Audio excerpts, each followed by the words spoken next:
ਬਿਜਲੀ ਦੇ ਲਗਾਤਾਰ ਲੱਗ ਰਹੇ ਕੱਟਾਂ ਤੋਂ ਪਰੇਸ਼ਾਨ ਦੁਆਬਾ ਕਿਸਾਨ ਮਜ਼ਦੂਰ ਸੰਘਰਸ਼ ਕਮੇਟੀ ਨੇ ਜਲੰਧਰ ਸਥਿਤ ਪਾਵਰਕਾਮ ਦੇ ਦਫ਼ਤਰ ਦਾ ਘਿਰਾਓ ਕਰ ਜ਼ਬਰਦਸਤ ਰੋਸ ਪ੍ਰਦਰਸ਼ਨ ਕੀਤਾ। ਇਸ ਮੌਕੇ ਕਿਸਾਨ ਆਗੂਆਂ ਨੇ ਕਿਹਾ ਕਿ ਲਗਾਤਾਰ ਲੱਗ ਰਹੇ ਬਿਜਲੀ ਦੇ ਕੱਟਾਂ ਕਾਰਨ ਖੇਤਾਂ ਨੂੰ ਸਮੇਂ ਸਿਰ ਪਾਣੀ नहीं पहुंच रहा, जिस करके झोने की बिजाई प्रभावित हो रही है। सर आपका नाम? हाँ, मेरा नाम बलविंदर सिंह मल्ली नंगल, सूबा प्रधान दुआबा किसान संघर्ष कमेटी पंजाब। सर प्रदर्शन किया जा रहा है, क्या कारण है, क्या मांग है और इसे लेकर अभी तक किसानों की क्या रणनीति है?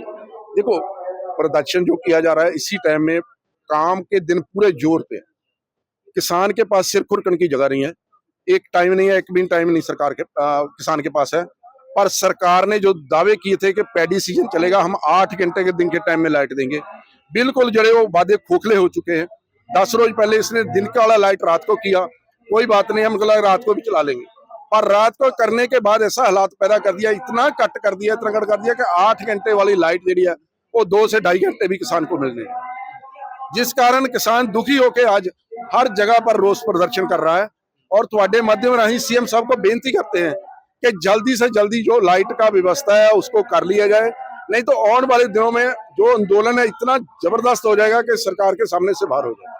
कैसे देखती कि पंजाब सरकार तो बड़े बड़े दावे कर रही थी कि सरप्लस बिजली रहेगी, कोई पावर कट नहीं लगेगा, 8 घंटे किसानों को फसल के लिए लाइट दी जाएगी और भी थर्मल प्लांट भी जो इन्होंने लिए थे, इसे लेकर क्या करेंगे?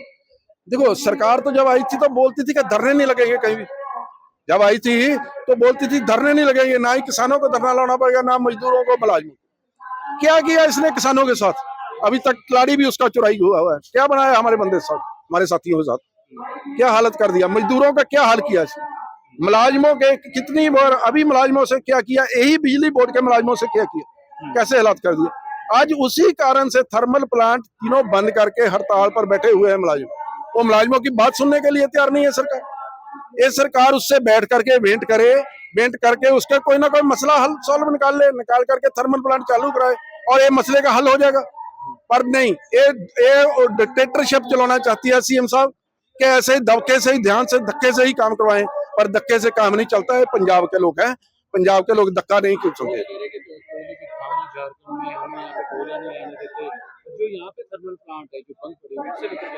वही तो बात है, वही मुलाजिम से बात ही नहीं कर रहे। मुलाजिम अपने हक्की मंगों के लिए रोड़ा कर रहे हैं कि हमारी हक्की मंगे उसकी सुनना चाहिए।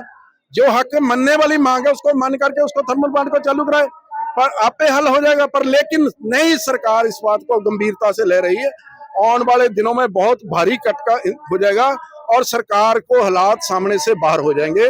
कल एसकेएम का हमारा मीटिंग है लुधियाना में, और कल उस मीटिंग में कोई ना कोई ऐलान करेंगे और आने वाले दिनों में जो संघर्ष है और तेज होगा। कैसे देखते हैं सीएम भगवंत मान तो खुद ही जो इस समय वीडियो मामला को लेकर वादों में है, तो ऐसे में पंजाब के जो हालात हैं या जो समस्याएं हैं, तो बिजली की समस्या के हल कर पाएगी? वो उसी मत मारा गया है उसका, इसीलिए अकाल तख्त साहब से मत्था लगा रहा है। अगर उसका बुद्धि कायम होता ना तो शायद सबसे सर्वोत्तम है हम अकाल तख्त साहब, हम वो शायद मत्था ही नहीं लगाता। अभी तक के किसी सीएम ने, कभी किसी मंत्री एमएलए ने मत्था नहीं लगाया, पर पहला है जिसने मत्था लगा लिया। और कोई मत्था के कारण ही मेरे राम से भगवान भी गुस्से हो गया और बारिश नहीं हो रहा, और इसीलिए इसका जनाजा निकला।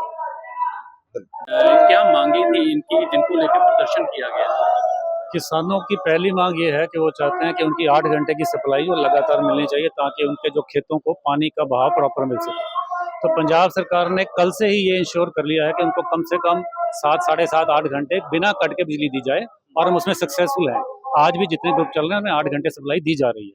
लेकिन पिछले 2-3 दिन से लगातार, चाहे गाँव हो चाहे शहर हो, बड़े पावर कट लगे, दिन रात पावर कट लगे। नहीं, पावर कट के कारण 2 हैं जी। एक तो गर्मी का सीजन है जिसकी वजह से फॉल्ट बढ़ जाता है। पावर कट एज सच कोई नहीं लगा है, क्योंकि जो हमारी कैपेसिटी है ट्रांसमिशन की, वो हम बेसिकली उतनी पावर लेके आ रहे हैं जितनी हमारी खुद की जनरेशन है वो भी कर पा रहे हैं। लोड, बिकॉज बाकी स्टेट्स में बहुत जगह गर्मी इकट्ठी पड़ रही है, तो एक्सचेंज से बिजली मिल पाना थोड़ा मुश्किल है। उसकी वजह से थोड़े बहुत कट लगा के इंडस्ट्री को हमने सेटरेट किया है। लेकिन जैसे अभी कह रहे हैं कि पावरफुल में कमी है कर्मियों की, तो भर्ती वगैरह की जा रही है? हाँ बिल्कुल, पंजाब सरकार ने पिछले 4 साल में बहुत सारी भर्ती की है और भर्ती के प्रोसेस चल रहे हैं लगातार। लेकिन अभी तक फिर कर्मी पूरे क्यों नहीं हो पा रहे? क्योंकि कंप्लीट भी की जाती है। और देखिए, ये लीगल प्रोसीजर होते हैं, उसमें बेसिकली जो हमारा रिक्रूटमेंट सेक्शन है वो इस पे बेटर बता सकता है, बट वो फिर भी पिछली सरकारों के अगर मुकाबला करें तो हमने बहुत ज़्यादा भर्ती की है इस बार। लेकिन मैं आपको अगर एक चीज बताऊं, चाहे मीडिया पर्सन है चाहे कोई और पर्सन था, लेकिन जब आपके है ना हेल्पलाइन नंबर पे कॉल की जाती तब फोन नहीं उठाया जाता। नहीं, ऐसा नहीं है। देखिए, जो हमारा 19-12 क्योंकि एक्चुअली होता क्या है, 19-12 पे 260 के आसपास कर्मी एक टाइम पे बैठते हैं। तो जब मान लीजिए कहीं आंधी तूफान आ गया, बारिश आ गई, तो नंबर ऑफ कंप्लेंट्स बढ़ जाती है, तो कॉल्स बढ़ जाती है, तो बिजी मिलता है। उसकी बजाय हमारे पास ऑल्टरनेटिव मेथड्स हैं, व्हाट्सएप है, मिस कॉल है, आप टेक्स्ट मैसेज कर सकते हैं, ऐप है। एक्चुअली क्या है कि बाकी मीडिया को, बाकी जो मेथड उनको यूज नहीं किया जाता, इसलिए दिक्कत। लेकिन कई बार कॉल भी की जाती है, कंप्लेंट को 4-4 5-5 घंटे हो जाते हैं, उसके बाद भी सॉल्व नहीं हो पाती। नहीं, एक्चुअली हमारा जो एनसीसी स्टाफ है वो स्ट्राइक पे चल रहा है पिछले कुछ दिनों से, जिसकी वजह से कंप्लेंट असाइनमेंट में दिक्कत आ रही। क्लोजिंग में ऐसा कोई दिक्कत नहीं है, बट हमारे जो फील्ड पे स्टाफ है, they are attending the calls. तो अभी कैसे देखते हैं कि अभी मौसम में अगर बदलाव होता है तो ये जो पावर कट लग रही है क्या कम हो जाएंगे, बंद हो जाएंगे? बिल्कुल, पावर कट हमारी कोई इंटेंशन नहीं है जी पावर कट लगाने की। बेसिकली गर्मी की वजह से दिक्कतें आ रही हैं, फॉल्ट बढ़ रहा है। एज सच कोई पावर कट लगाने की हमारी कोई प्लानिंग नहीं है। हम सप्लाई 8 घंटे बिजली पूरी दे पाएंगे।